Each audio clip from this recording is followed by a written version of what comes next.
What's up everybody, it's Luke James, not the singer. If you're an indie artist looking for an album review and some promo, you can hit up Luke at redmattersite.com. But this right here is my review for Rick Ross's new album, Hood Billionaire. And this is actually his second release of 2014, as he dropped Mastermind back in March. And first of all, I want to just say that I'm pretty impressed with how dedicated Rick Ross is to playing his character. Because all fraudulence and average rap skills aside, I think he has one of the best ears for beats in the industry. He does have his usual filler songs on here though. Coke Like the 80s has one of the worst beats I've heard all year with its droning piano keys, and Burn, Heavyweight, and Hood Billionaire are just boring, typical, uninspired trap songs that you've already heard before you heard them, if you know what I mean.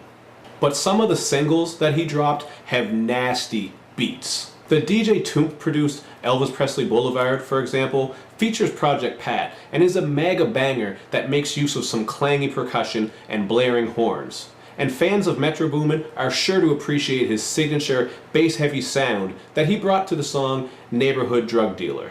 But Trap Love, which features Yo Gotti, has that powerful trap soul feel to it, and is arguably the best production on the album. Although Nickel Rock, with its rumbling bass and twinkling bells, could be in that discussion as well. Nickel Rock also has a legit verse from Boosie, who has really been surprising me with his lyrics lately, and I talk a bit about that on the review that I did for his most recent mixtape, Life After Death Row, so you can see that on my channel.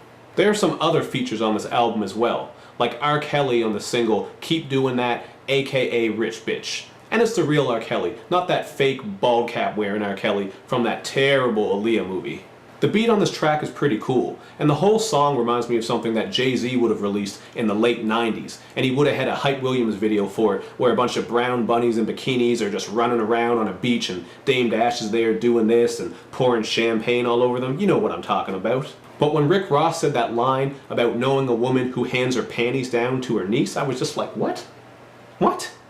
There's nothing sexy about hand-me-down panties. Why would you even put that in the song?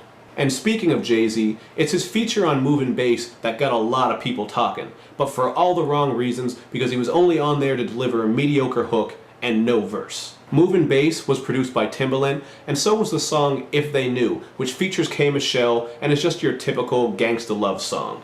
But coming back to Movin' Bass, I actually did a song review for this, so if you want more information about it, you can check out the review I did on my channel. And also make sure that you check out the other version of Movin' Bass, which features Timbaland's new artist, Tink.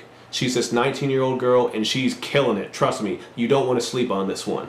So pretty much all the tracks that I've mentioned so far are bangers, but Ricky does slow it down on a couple of songs. Family Ties and Phone Tap both have that lavish, luxurious Rick Ross song feel to them. But the hook on Family Ties is kind of laughable when he says that he's the realest nigga we've ever seen, because I think by now we all know his history. There's also the lazy, laid-back pimp anthem, Quintessential, which features Snoop Dogg and is just all around boring.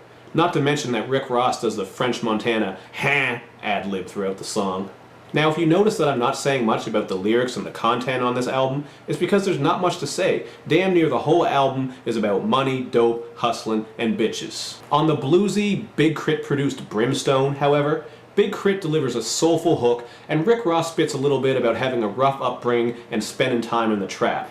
But coming back to the fraudulence that I mentioned at the start of this review, it's really hard to know what's real with Rick Ross and what isn't, and that makes it very hard to connect with him, let alone take him seriously. And that's the biggest problem with this album. The production is crazy, but Rick Ross has shown pretty much no growth as an artist when it comes to lyrics and content. And it's a damn shame too, because some of these beats are just ridiculous, and if Rick Ross would step outside of his comfort zone just a little bit, like maybe try out some new flows or explore some more content, this album could have been so much better. But alas, I don't think anyone really expects Rick Ross to ever do that, so what do we get? Just another Rick Ross album with some great production. He has an alright delivery, his voice is alright, there's a couple brownie points for him I guess, but it's just another Rick Ross album. You'll like some of the beats, the content is just dope boy shit. You know how it goes at this point. 3 out of 5 is what I give it. So thank you for watching. As usual, do all that good YouTube and social media stuff where you like, you share, you subscribe, you retweet, etc., etc. And I'll see you guys next time.